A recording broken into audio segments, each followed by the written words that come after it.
নমস্কার, আপনারা দেখছেন কলকাতা টিভি। আমি আপনাদের সঙ্গে নিমাই পান্ডা। আমরা আজকে যে বিষয় নিয়ে আলোচনা করব তা হলো অ্যাডিনো ভাইরাস থেকে শিশুদের রক্ষা করবেন কিভাবে। আমাদের সঙ্গে এই আলোচনায় যোগ দিয়েছেন বিশিষ্ট শিশুরোগ বিশেষজ্ঞ অধ্যাপক চিকিৎসক অপূর্ব ঘোষ। তার সঙ্গে আমরা কথা বলবো। আপনাকে স্বাগত আমাদের অনুষ্ঠানে। অ্যাডিনো ভাইরাস শিশুদের মধ্যে বিশেষ করে বাবা মায়ের মধ্যে একটা আতঙ্ক শুরু হয় এটা নিয়ে। অ্যাডিনো ভাইরাস কি? দেখুন, অ্যাডেনো ভাইরাস একটা ভাইরাস, যেমন করে মিজেলস একটা ভাইরাস, তো আরও আরএসভি ভাইরাস, মেটানিউমো ভাইরাস, এরকম অনেক ভাইরাস আছে যেগুলো ছোট বাচ্চাদের হয়।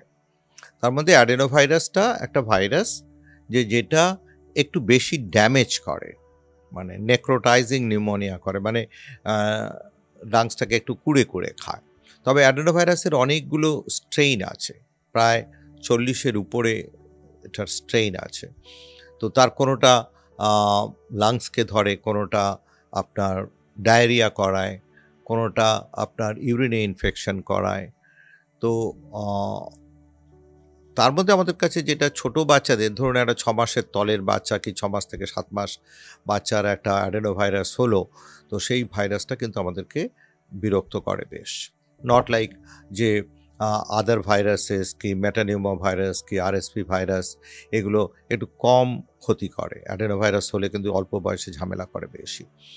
অ্যাডেনো ভাইরাস কখনো কখনো একটু কনজাংটিভাইটিস করে, তো বিভিন্ন রকমের সিমটমসের থেকে হতে পারে। মূল সিমটমগুলো কি কি হয়? জ্বর,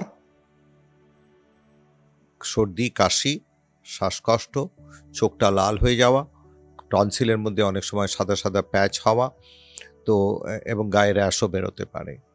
আর কখনো কখনো ডায়রিয়া হয়, যেটা বললাম, এগুলো হচ্ছে মূল লক্ষণ অ্যাডেনো ভাইরাসের। এই ভাইরাস ছড়ায় কিভাবে আর কতটা সংক্রামক?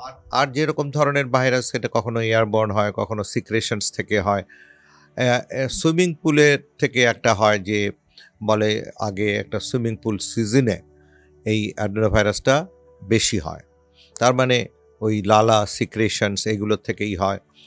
তো যদি কোনো জ্বর আমরা দেখি যে চোখটা খুব লাল হয়ে গেছে এবং গলাটা লাল হয়ে গেছে এবং সিজন চলছে, তখন আমরা ভাবি এটা ভাইরাস। এবং এই ভাইরাসটা, তখন চোখ লাল হওয়া ভাইরাস যদি জ্বর হয়, তাহলে অ্যাডেনো ভাইরাসটা আগে চিন্তা করতে হবে। এর চিকিৎসা কিভাবে হয় বা কতদিন এরা ভুগতে পারে একটা শিশু, বা কতটা মারাত্মক হতে পারে? দেখুন, একদম ছোট বাচ্চাদের, 6 মাসের তলের বাচ্চাদের এটা একটু মারাত্মক হতে পারে, তবে তাও ঠিক হয়ে যায় বেশিরভাগ ক্ষেত্রেই। তারপর আস্তে আস্তে অতটা ঝামেলা করে না, কিন্তু করে। আর ডায়রিয়া হলে একটু বেশি সময় ধরে এটা চলে, অ্যাডেনোভাইরাস ডায়রিয়া। চোখ হলে কখনো কখনো চোখটাকে একটু বেশ ঝামেলা করে, একটা মেমব্রেন ফর্মেশন করে দেয়, কেরাটাইটিস করে, সিভিয়ার কনজাংটিভাইটিস করে। তো অ্যাডেনোভাইরাস সব রকমভাবেই ক্ষতিও করতে পারে, আবার কিছু নাও করতে পারে। বাট অন দ্য হোল এটার সিমটম, মানে ট্রিটমেন্টটা হচ্ছে সিমটম্যাটিক। সিভিয়ার ইনফেকশনসে অনেক সময় ইমিউন সাপ্রেস যারা, তাদের একটা অ্যান্টিভাইরাল দেওয়া হয়, কিন্তু সবসময় পাওয়া যায় না। It's very costly also. এই ভাইরাস থেকে শিশুদের যাতে রক্ষা করা যায় তার জন্য বাবা মারা কি কি বিষয়ে নজর দেবেন? দেখুন, একই রকমের যেরকম করে কোভিডের সময় যা শুনেছেন, এক্ষেত্রেও তাই, যে these are airborne, waterborne infections. তো সেই জন্য ওভারক্রাউডিং, হ্যান্ড ওয়াশিং, এগুলো ইজ ইম্পর্টেন্ট। রেসপিরেটরি সিক্রেশনস থেকে ইজ ইম্পর্টেন্ট।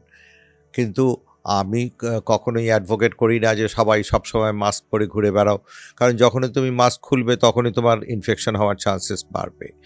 তো সেইটা আমি খুব পক্ষপাতী নই যে ছোটো বাচ্চাকেও মাস্ক পরে ঘুরে বেড়াও। এবং কোভিডের সময়ও আমরা কিন্তু বলিনি যে ছোটো বাচ্চাকে মাস্ক পরে ঘুরে বেড়াও।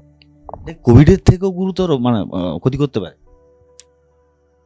কখনো কখনো করে, কখনো কখনো কোভিডটা যেমন ছোটো বাচ্চাদের একটু কম প্রবলেম করে, এটা আবার ছোটো বাচ্চাকে বেশি প্রবলেম করে। কত বয়স থেকে কত বয়স পর্যন্ত এই ভাইরাসে সংক্রামিত হওয়ার সম্ভাবনা থাকে? 2 মাস 3 মাসের পর থেকেই ভাইরাসটা হতে পারে। তবে আমরা 6 মাসের তলের বাচ্চাগুলোকে একটু আলাদা চোখে আলাদাভাবে দেখি আর কি। যখন এই ভাইরাসে কেউ ভোগেন, অসুস্থ হন, তাকে কি কি শারীরিক ভাবে কিভাবে কি নজর দিতে হবে?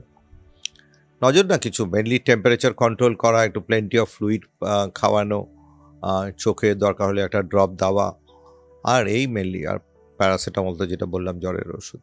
যে ওষুধটার কথা বলছেন যে সব থেকে কস্টলি? ওটা সাধারণত পাবলিককে বলা হয় না, না বলাই ভালো। সিডোফোভির বলে ওটাকে। ওটা আমাদের ইন্টেন্সিভ কেয়ার ছাড়া আমরা কখনো ইউজ করি না। তার মানে অ্যাডিনো ভাইরাসে ভর্তি হলে কাউকে ক্রিটিক্যাল কেয়ার যেতে হয়? যেতে হয়। সেটা পার্সেন্টেজ কেমন?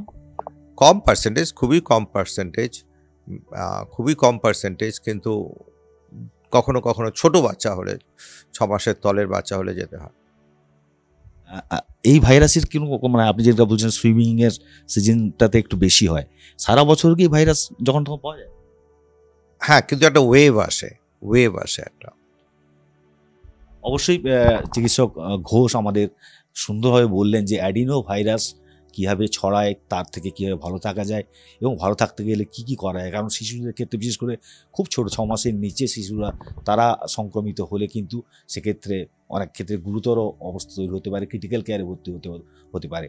যে কারণে অ্যাডিনো ভাইরাস থেকে যাতে রক্ষা পান তার জন্য পরামর্শ অবশ্যই চিকিৎসক ঘোষের পরামর্শ আমাদের কাজে লাগবে। আপনারা দেখতে থাকুন কলকাতা টিভি। স্বাস্থ্যের নিয়ে বিভিন্ন ধরনের আলোচনা থাকবে এই অনুষ্ঠানে। নমস্কার, ভালো থাকুন, সুস্থ থাকুন।